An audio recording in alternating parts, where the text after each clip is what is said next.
Có những dòng sông chảy qua bao đời vẫn hiền hòa, bồi đắp phù sa, nhưng cũng có những dòng sông mà mỗi khi nhắc tên, người ta chỉ còn thấy nỗi đau quặn thắt và những bí mật lạnh lẽo bị chôn vùi dưới tầng đáy sâu thẳm.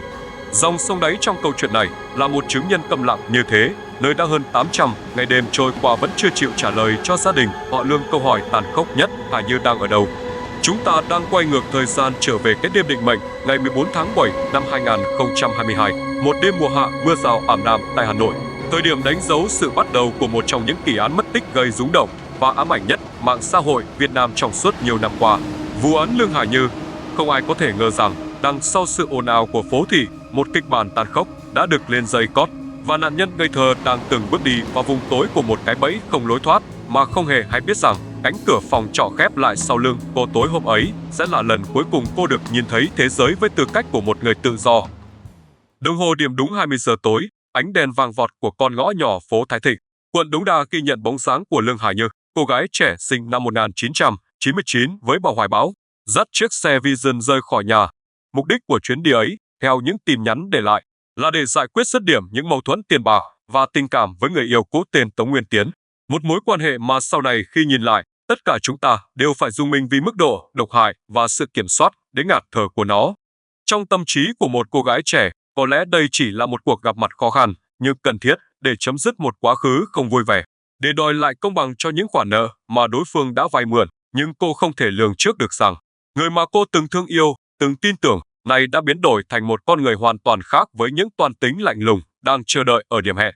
Quãng đường từ nội thành Hà Nội sầm uất về phía khu vực nhà trọ của Tiến không quá xa, chỉ mất khoảng 20 đến 30 phút di chuyển. Nhưng đó lại là hành trình đưa Hải Như từ ánh sáng của sự an toàn bước dần vào bóng tối của sự mất tích vĩnh viễn. Khi những bánh xe lăn đều trên mặt đường, cũng là lúc chiếc đồng hồ đếm ngược của bi kịch bắt đầu chạy những nhịp cuối cùng. Sự bất thường không đến ngay lập tức như một cơn bão, mà nó len lỏi qua sự im lặng đến giận người của những tín hiệu viễn thông. Vào lúc 21 giờ 10 phút, tức là chỉ hơn một tiếng đồng hồ sau khi Hải Như rời đi, sợi dây liên kết duy nhất giữa cô và gia đình đã bị cắt đứt một cách thô bạo. Chiếc điện thoại, vật bất ly thân của bất kỳ cô gái trẻ nào trong thời đại số, bỗng nhiên mất liên lạc hoàn toàn, mà cuộc gọi, mọi tin nhắn từ phía gia đình, đặc biệt là từ người chị gái song sinh Lương Quỳnh Như, đều rơi vào hư không. Chỉ còn lại những tiếng tút dài vô vọng vọng lại từ đầu dây bên kia, như những lời cảnh báo đầy gờ lạ.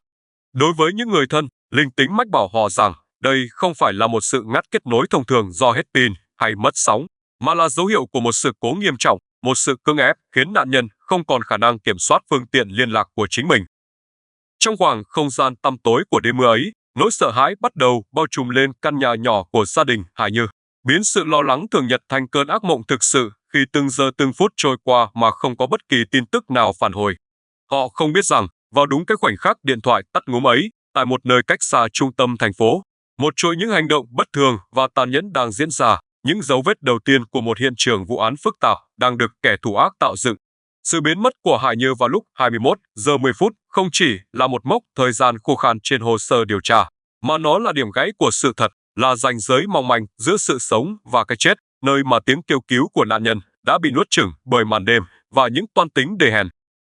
Nhưng điều đáng sợ hơn cả sự mất liên lạc, đó là những gì camera an ninh tại khu vực nhà trọ của nghi phạm đã ghi lại được. Những hình ảnh thoạt nhìn có vẻ bình thường, nhưng khi bóc tách kỹ lưỡng lại chứa đựng những cú lừa ngoạn mục về thời gian, nhằm che giấu một tội ác đã được thực hiện chớp nhoáng ngay khi nạn nhân vừa đặt chân đến hang ổ của kẻ săn mồi. Gia đình Hải Như lúc đó, trong cơn hoảng loạn đi tìm người thân, chưa thể hình dung được rằng họ sắp phải đối mặt với một mê cung dối trá, nơi mà những con số trên màn hình camera không phản ánh đúng sự thật, và chiếc bao tải bí ẩn được vác ra trong đêm sẽ trở thành nỗi ám ảnh đeo bám họ suốt hàng trăm ngày sau đó.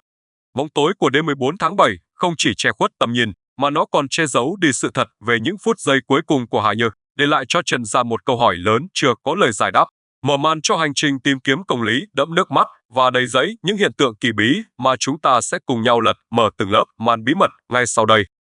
Trong thế giới của khoa học hình sự, người ta thường ví camera an ninh là những mắt thần không bao giờ biết nói dối, là những nhân chứng khách quan nhất ghi lại dòng chảy của sự thật. Nhưng trong kỳ án Lương Hải Như, chính cái mắt thần ấy lại trở thành một cái bẫy thời gian tinh vi suýt chút nữa đã đánh lừa tất cả chúng ta nếu không có sự nhạy bén và kiên trì bóc tách từng giây của gia đình nạn nhân.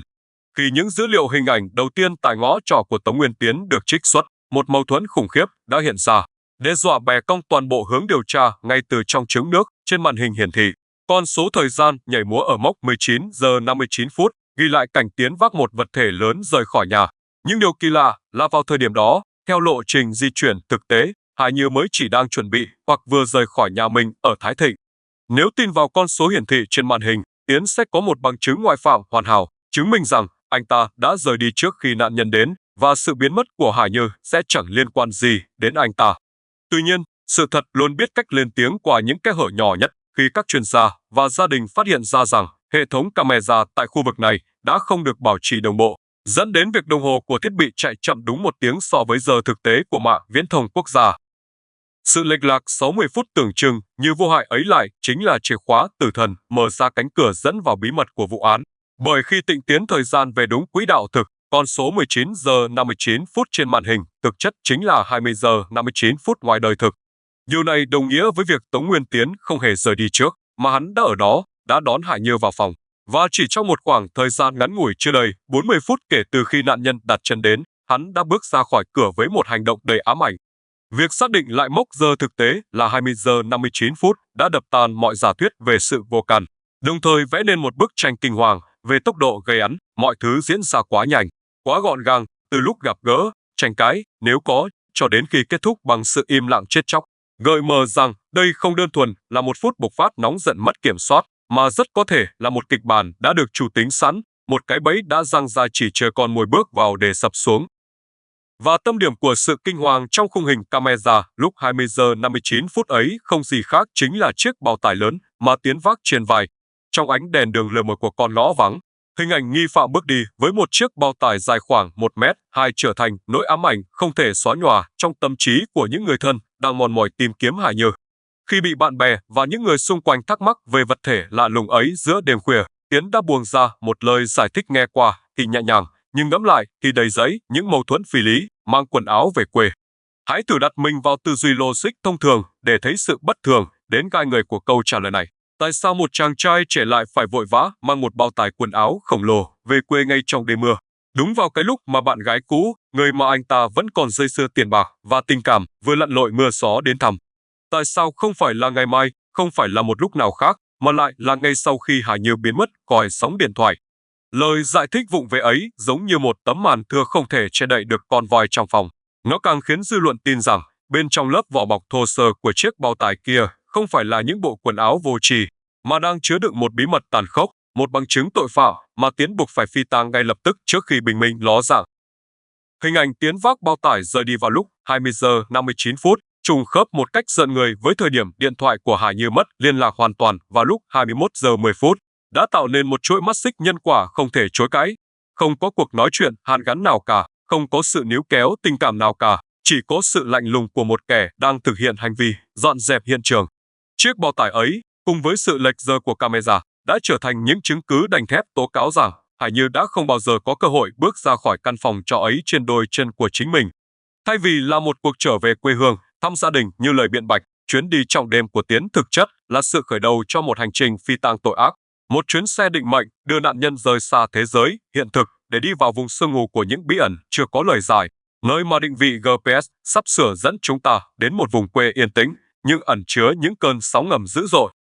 Rời khỏi con ngõ nhỏ với chiếc bao tải bí ẩn trên xe, Tống Nguyên Tiến không lao đi trong vô định mà di chuyển theo một lộ trình đã được định sẵn về phía ngoại thành. Và dù hắn có cố gắng che giấu tung tích kỹ đến đâu, thì trong thời đại số hóa này, cái bóng kỹ thuật số vẫn âm thầm bám theo từng vòng lăn của bánh xe thông qua ứng dụng định vị dân ly cài trên điện thoại của nạn nhân. Dữ liệu từ ứng dụng này đã trở thành ngọn hải đăng duy nhất dẫn đường cho gia đình trong đêm tối tuyệt vọng, vẽ lại chính xác hành trình của chiếc điện thoại và có thể là cả Hải Như từ trung tâm Hà Nội náo nhiệt về vùng quê Tiên Phương, huyện Chương Mỹ, nơi có căn nhà riêng của nghi phạm nằm khuất nẻo ở khu vực đồi Bến Lữ. Đúng 21 giờ 30 phút, chấm định vị trên bản đồ dừng lại và nó không dừng ở một quán xá ven đường hay một địa điểm ngẫu nhiên nào đó, mà ghim chặt tại chính tư gia của Tiến, đánh dấu sự bắt đầu của một khoảng thời gian chết đầy ám ảnh kéo dài suốt 4 tiếng đồng hồ đằng đẵng. Từ 21 giờ 30 phút đêm cho đến tận 1 giờ 30 phút sáng hôm sau, tín hiệu định vị hoàn toàn bất động, một sự tĩnh lặng đến gai người bao trùm lên ngôi nhà ở đồi Bến Lữ, trái ngược hoàn toàn với cơn bão lòng đang cuộn trào trong gia đình nạn nhân khi mọi nỗ lực liên lạc đều rơi vào hư không.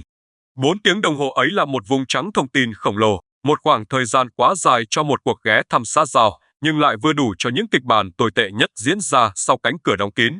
Trong 4 tiếng đó, không ai biết chắc chắn chuyện gì đã xảy ra bên trong ngôi nhà ấy, là một cuộc đàm phán nợ nần căng thẳng cuối cùng, là sự giam giữ, khống chế. Hay kinh hoàng hơn, đó là thời gian để nghi phạm bình tĩnh xử lý hậu quả, sắp xếp lại hiện trường và chuẩn bị cho những bước đi phi tang tiếp theo. Sự bất động của chấm xanh trên màn hình điện thoại giống như nhịp tim của một vụ án đang thoi thóp. Nó tố cáo một sự thật trần trụi rằng Hải Như, hoặc ít nhất là những vật dụng gắn liền với sự sống của cô, đang nằm hoàn toàn trong quyền kiểm soát của Tống Nguyên Tiến, ngay tại xào huyệt của hắn.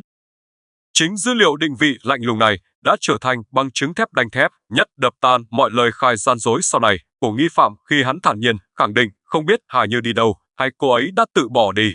Làm sao nạn nhân có thể tự bỏ đi khi điện thoại của cô nằm im lìm trong nhà hắn suốt 1/6 ngày trong khung giờ nhạy cảm nhất của màn đêm? Sự hiện diện của tín hiệu GPS tại Tiên Phương đã lột trần bộ mặt giả tạo của một kẻ đang cố đóng vai người vô can, chứng minh rằng hắn không chỉ biết rõ tung tích nạn nhân mà còn là người trực tiếp điều phối sự biến mất đó. 4 tiếng im lặng tại Tiên Phương không phải là sự bình yên của giấc ngủ đêm hè, mà là khoảng lặng trước cơn bão, là thời gian để bóng tối nuốt chửng những hy vọng cuối cùng về sự an toàn của cô gái trẻ, trước khi chấm định vị ấy lại một lần nữa di chuyển vào lúc rạng sáng, mở ra một màn kịch ma quái khác còn rùng rợn hơn tại cây cầu Cù Sơn, nơi sự thật và dối trá bắt đầu lẫn lộn trong màn sương đêm. Khi đồng hồ chuyển sang ngày mới, vào lúc 2 giờ sáng ngày 15 tháng 7, màn đêm tĩnh mịch tại khu vực cầu Cù Sơn, huyện Hoài Đức bỗng nhiên bị xé toạc bởi ánh đèn pha của một chiếc xe máy đang lao đi trong đêm. Và đây cũng chính là khoảnh khắc mà kịch tính của vụ án được đẩy lên đến đỉnh điểm với một màn dàn dựng hiện trường giả tinh vi đến mức giận người.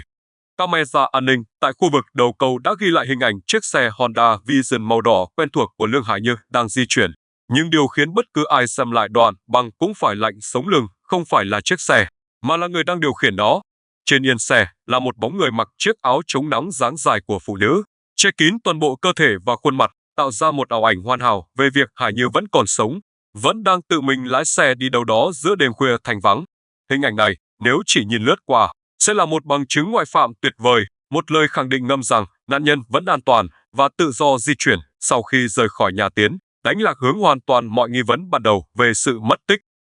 Tuy nhiên, sự thật không thể bị che đậy bởi một tấm áo, bởi ngay cả trong sự màu của camera hồng ngoại ban đêm, những đặc điểm sinh học của con người vẫn là những dấu chỉ không thể chối cãi. Khi các chuyên gia và gia đình nạn nhân so xét kỹ lưỡng từng khung hình, lớp mặt nạ ngụy trang ấy đã nhanh chóng bị bóc trần bởi những chi tiết nhân trắc học, không biết nói dối, dáng ngồi cứng nhắc, bờ vai rộng và khung xương to bè của người điều khiển xe hoàn toàn không tương thích với vóc dáng nhỏ nhắn, mảnh mai của Hải Như. Đó là dáng dấp của một người đàn ông đang cố gắng thu mình lại trong bộ trang phục không vừa vặn, một nỗ lực vụng về để đóng giả làm nạn nhân. Và người đàn ông đó không ai khác, chính là Tống Nguyên Tiến. Hành động cải trang thành phụ nữ, lái xe của nạn nhân đi lòng vòng trong đêm không phải là một sự ngẫu hứng điên rồ, mà là một nước cờ đầy toan tính và lạnh lùng. Một kế hoạch alibi bằng chứng ngoại phạm di động nhằm đánh lừa cơ quan điều tra và gia đình, sơ rắc niềm tin giả tạo rằng Hải Như vẫn đang tồn tại ở một nơi nào đó ngoài kia. Sự xuất hiện của bóng ma mặc áo chống nắng trên cầu Cù Sơn lúc 2 giờ sáng cho thấy một tâm lý tội phạm cực kỳ vững vàng và đáng sợ của nghi phạm. Hắn không hề hoảng loạn bỏ chạy ngay sau khi gây án, mà trái lại, hắn đủ bình tĩnh để diễn một vở kịch độc thoại giữa đêm khuya, lợi dụng bóng tối và sự vắng vẻ để thao túng hiện trường. Hắn muốn bất cứ camera nào vô tình ghi lại, bất cứ nhân chứng nào vô tình nhìn thấy, đều sẽ tin rằng đó là một người phụ nữ đang đi đường. Từ đó kéo dài thời gian phát hiện vụ việc và làm nhiễu loạn hướng điều tra ban đầu. Nhưng chính sự tính toán quá kỹ lưỡng ấy lại trở thành con dao hai lưỡi, bởi hành vi cải trang kỳ quái này đã vô tình tố cáo ngược lại hắn. Tại sao một người vô tội lại phải mặc đồ nữ, đi xe của người yêu cũ vào lúc 2 giờ sáng? Câu trả lời chỉ có thể là để che giấu một sự thật tàn khốc rằng chủ nhân thực sự của chiếc xe đã không còn khả năng điều khiển nó nữa. Màn kịch ma quái trên cầu Cù Sơn không chỉ là một nỗ lực phi tang dấu vết, mà nó còn là bằng chứng rùng rợn về sự tàn nhẫn và dối trá, nơi kẻ thù ác không chỉ tước đoạt sự sống mà còn mạo danh cả hình hài của nạn nhân để phục vụ cho mục đích đen tối của mình. Trước khi chiếc xe ấy được tìm thấy ở một nơi khác, mở ra những manh mối mới từ những nhân chứng câm lặng dưới lớp bùn sâu. Khi màn kịch ma quái trên cầu Cù Sơn hạ màn, bóng tối dần tan để nhường chỗ cho ánh sáng của sự thật. Và lúc này, những nhân chứng câm lặng bắt đầu lên tiếng, tố cáo tội ác bằng ngôn ngữ riêng của vật chất mà không lời biện minh nào có thể lấp liếm được. Khoảng 3 đến 4 giờ sáng ngày 15 tháng 7, camera ghi nhận sự trở về của Tống Nguyên Tiến tại khu trọ, nhưng hình ảnh kẻ trở về lúc này khác xa với vẻ chỉn chu khi rời đi. Hắn lầm lũi đi bộ về một mình sau khi đã vứt bỏ chiếc xe Vision của nạn nhân tại bãi xe Tú Mỡ ở Trần Duy Hương. Trên người không còn đôi giày dép nào, quần áo xộc xệch và đặc biệt là toàn thân lấm lem bùn đất. Ngay khi cánh cửa phòng trọ khép lại, hành động đầu tiên của Tiến không phải là nghỉ ngơi sau một đêm thức trắng, mà là lao vào phòng tắm để gột rửa điên cuồng, giặt sạch bộ quần áo dính bẩn.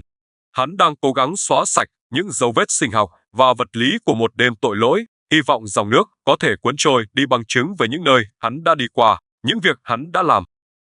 Nhưng tội ác, dù có được che đậy kỹ đến đâu, vẫn luôn để lại dấu vết, và lần này dấu vết ấy nằm lại trên chính chiếc xe máy của nạn nhân.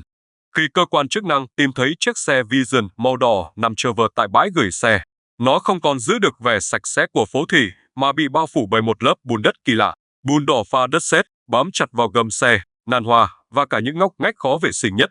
Dưới con mắt của khoa học hình sự và địa chất, lớp bùn này không phải là bụi đường nhựa thông thường, mà là chữ ký đặc trưng của những vùng bãi bồi ven sông, những khu vực đê bao xình lầy hoặc các công trình san lấp dở dang dọc theo triền sông đáy. Sự hiện diện của loại bùn này là bằng chứng không thể chối cãi rằng chiếc xe đã bị điều khiển đi sâu vào những địa hình hiểm trở, lầy lội, nơi không có đường mòn dành cho xe máy. Một hành trình bất thường chỉ có thể giải thích bằng mục đích phi tang vật chứng ở những nơi hoang vắng nhất, xa rời tầm mắt con người.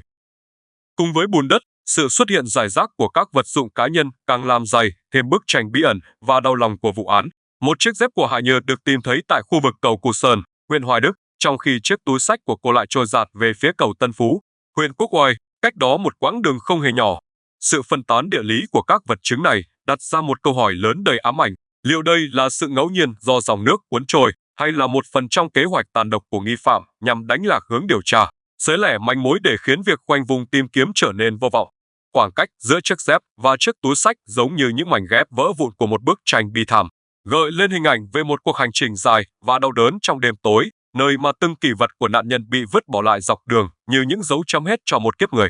Những nhân chứng câm lặng ấy, từ vết bùn khô két dưới gầm xe đến chiếc dép lẻ loi bên bờ sông, dù không biết nói nhưng lại đang gào thét một sự thật kinh hoàng về lộ trình phi tang xác định, vẽ nên con đường tử thần mà Hải Như đã bị buộc phải đi qua, một con đường dẫn thẳng xuống lòng sông lạnh lẽo mà đến nay vẫn chưa chịu trả lại người.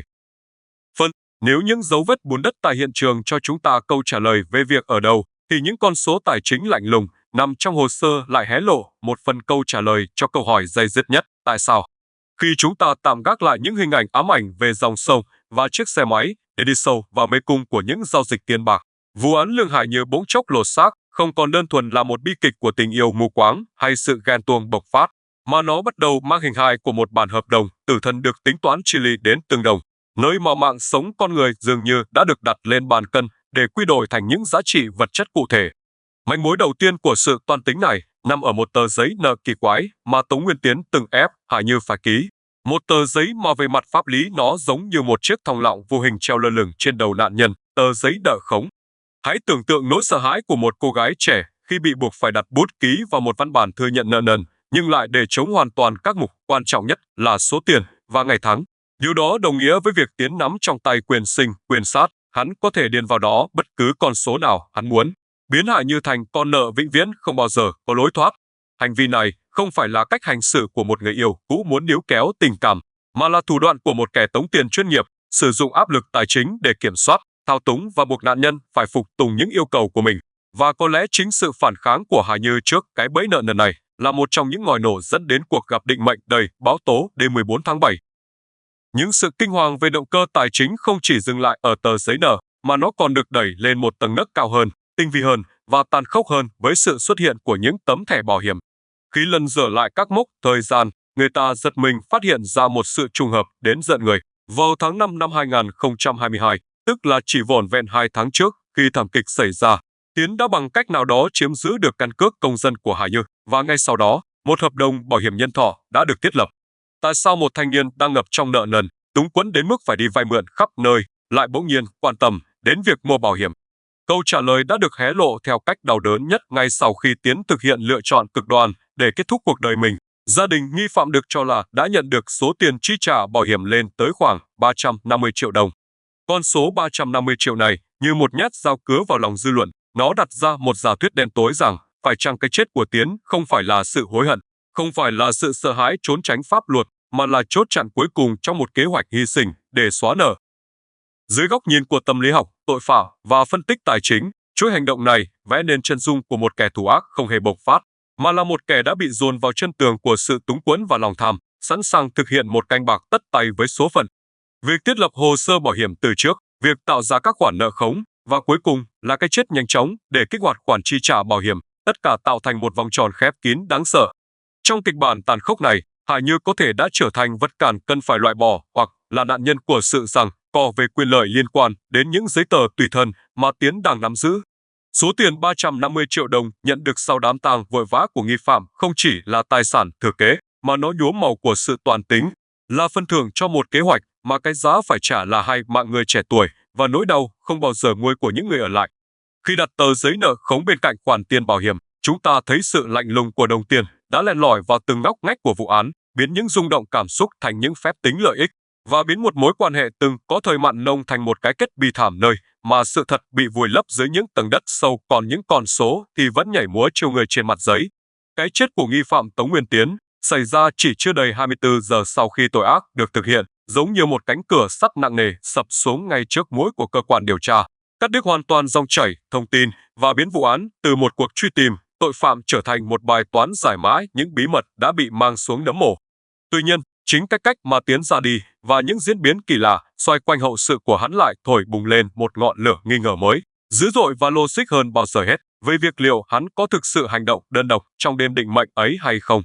Ngay sau khi Tiến thực hiện lựa chọn cực đoan tại phòng trọ, một đám tang đã được gia đình tổ chức với tốc độ thần tốc đến mức khó hiểu, gói gọn tất cả các thủ tục từ khâm liệm đến chôn cất chỉ trong vòng chưa đầy một ngày. Trong văn hóa và tâm linh người Việt, tang lễ luôn là nghi thức quan trọng, cần sự chuẩn bị chu đáo để người thân xa gần kịp về đưa Tiến. Vậy tại sao gia đình lại phải vội vã đến mức như muốn xóa sổ sự hiện diện của người đã khuất khỏi thế giới này, càng nhanh càng tốt?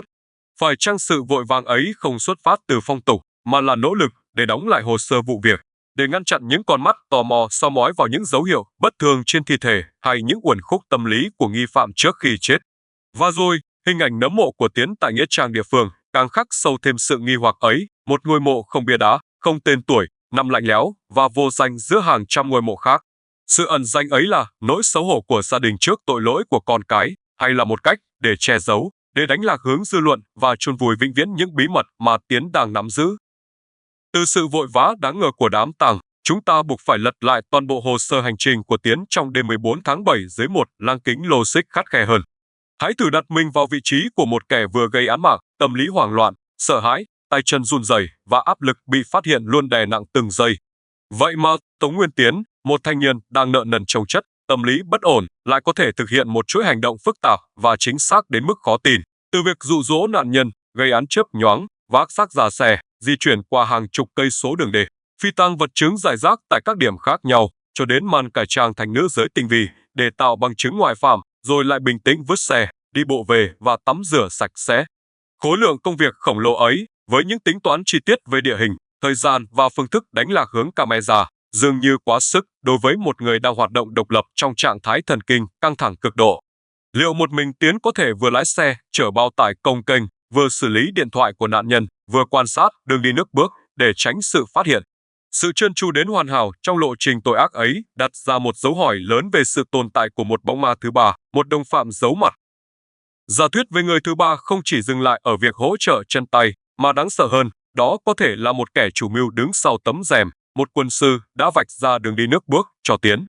Ai là người đã tư vấn cho Tiến về việc viết giấy nợ khống? Ai là người đã gợi ý về hợp đồng bảo hiểm nhân thọ trùng khớp thời điểm đến kỳ lạ?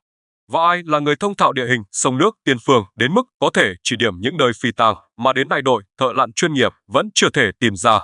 Có thể Tiến chỉ là con tốt thí trên bàn cờ, là kẻ thực thi mệnh lệnh của một kịch bản tàn độc hơn nhằm giải quyết nợ nần, và cái chết của hắn cũng nằm trong sự toan tính ấy để bảo vệ bí mật cho kẻ đứng sau.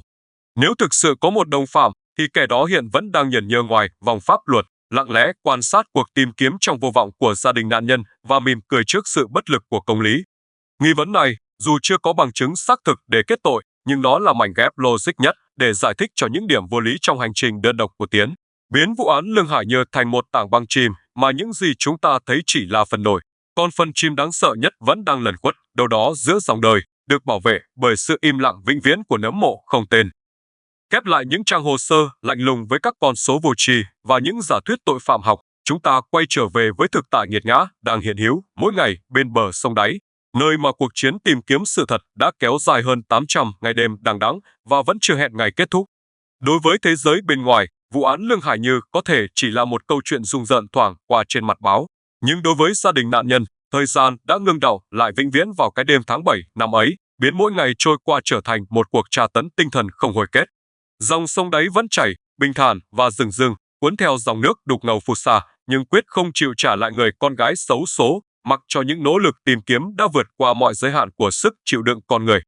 Hàng trăm thợ lặn chuyên nghiệp đã thay phiên nhau ngụp lặn trong cái lạnh thấu xương của đáy sông sâu, hàng loạt thiết bị tối tân nhất từ camera dưới nước, mấy giò kim loại cho đến công nghệ rà quét bằng sóng âm đã được huy động để soi rọi từng hốc đá, từng lớp bùn dày hàng mét tại khu vực cầu Cù Sơn và Tân Phú, nhưng tất cả những gì nhận lại chỉ là sự im lặng đến tuyệt vọng của thiên nhiên.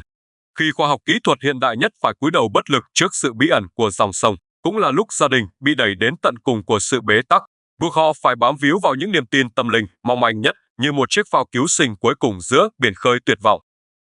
Tâm điểm của hành trình đầy máu và nước mắt này chính là Lương Quỳnh Như, người chị gái song sinh đã gác lại toàn bộ cuộc sống cá nhân, tuổi trẻ và tương lai để lao vào cuộc tìm kiếm em gái như một con thoi không biết mệt mỏi. Không chỉ đối mặt với nỗi đau mất mát người thân, Quỳnh Như còn phải gồng mình chống chọi với những áp lực vô hình khủng khiếp từ dư luận, sự công kích ác ý trên mạng xã hội và thậm chí là những đòn tấn công mang màu sắc tâm linh kỳ quái nhắm thẳng vào sức khỏe và tinh thần của cô. Hình ảnh người chị gái gầy gò, kiệt quệ câm di ảnh em đi dọc triền đê, bất chấp nắng mưa, bão tố hay những lời đe dọa ẩn dành, đã trở thành biểu tượng đau thương nhất cho tình thân trong bi kịch này. Cô không chỉ đi tìm một thi thể, cô đi tìm lại một nửa linh hồn của chính mình đã bị tước đoạt, và quan trọng hơn cả, cô đi tìm hai chữ công lý đang bị vùi lấp đâu đó dưới lớp bùn đen. Trong vụ án này, khái niệm công lý đã thay đổi hình hài một cách đau đớn khi kẻ thù ác chính là Tống Nguyên Tiến đã chết và mang theo mọi bí mật xuống mổ, thì bản án pháp luật dành cho hắn không còn nhiều ý nghĩa thực tế. Công lý bây giờ không phải là còng số 8 hay những năm tù giam, mà là sự trở về, là việc đưa được Hải Như ra khỏi lòng sông lạnh lẽo để về với hơi ấm gia đình, để nỗi đau của những người ở lại được xoa dịu và hương hồn người đã khuất được siêu thoát. Hành trình 800 ngày ấy là minh chứng cho thấy có những tội ác không thể bị thời gian xóa nhòa, và sự im lặng của những người liên quan hay sự thờ ơ của đám đông không thể dập tắt được ngọn lửa đi tìm sự thật. Dù cho bùn đất có thể che giấu vật chứng, dòng nước có thể cuốn trôi dấu vết, nhưng lương tâm, con người và sự kiên trì của gia đình sẽ mãi là ngọn đèn hải đăng soi sáng màn đêm u tối này. Vụ án Lương Hải Như chưa khép lại và sẽ không bao giờ thực sự khép lại cho đến khi phép màu xảy ra, nhắc nhở chúng ta rằng đằng sau mỗi vụ mất tích không chỉ là một con số thống kê, mà là số phận của một con người, là nỗi đau tột cùng của một gia đình đang ngày đêm mong mỏi một phép màu để đón người thân trở về, dù chỉ là trong hình hài của tro bụi. Vụ án Lương Hải Như không chỉ dừng lại là một hồ sơ mất tích chưa có lời giải, mà nó là một vết cắt sâu vào lương tri xã hội, là hồi chuông cảnh tỉnh đầy ám ảnh về ranh giới mong manh giữa tình yêu và sự chiếm hữu, giữa con người và phần con đầy bản năng tàn độc. Từ những toan tính lạnh lùng về tấm thẻ bảo hiểm cho đến tờ giấy nợ khống, câu chuyện này dạy cho chúng ta một bài học đắt giá rằng cái ác đôi khi không đến từ sự bộc phát nhất thời, mà được nuôi dưỡng âm thầm bởi sự túng quẫn và lòng tham vô đáy. Nó buộc chúng ta phải nhìn nhận lại sự nguy hiểm của những mối quan hệ độc hại, toxic relationship, nơi mà sự kiểm soát tài chính và thao túng tâm lý được ngụy trang dưới danh nghĩa tình cảm. Hơn cả một bi kịch hình sự, hành trình 800 ngày không mỏi của gia đình nạn nhân còn là minh chứng hùng hồn nhất cho sức mạnh của tinh thần. Khi pháp luật bị chặn đứng bởi cái chết của nghi phạm, khi khoa học bất lực trước dòng nước lạnh, thì tình yêu thương ruột thịt chính là ngọn lửa duy nhất còn cháy sáng, giữ cho hy vọng không bao giờ tắt. Công lý trong vụ án này, đau xót thay, không còn nằm ở những bản án trên giấy, mà nằm ở ngày Hải Như được trở về trong vòng tay gia đình. Đó là lời nhắc nhở rằng chúng ta cần trân trọng sự an toàn của bản thân và không bao giờ được thỏa hiệp trước những dấu hiệu bạo lực, dù là tinh vi nhất. Nếu bạn cảm thấy những phân tích sâu sắc trong video ngày hôm nay đã mang lại cho bạn một góc nhìn mới về những góc khuất của vụ án này, xin hãy để lại một nút like như một lời cầu nguyện gửi đến nạn nhân và gia đình. Bạn nghĩ sao về giả thuyết hợp đồng bảo hiểm và nghi vấn về người thứ ba? Hãy chia sẻ suy nghĩ và giả thuyết của riêng bạn ở phần bình luận bên dưới để chúng ta cùng thảo luận. Đừng quên nhấn đăng ký kênh và bật chuông thông báo để không bỏ lỡ những kỳ án chấn động tiếp theo sẽ được lật mở trong thời gian tới. Cảm ơn các bạn đã đồng hành và lắng nghe.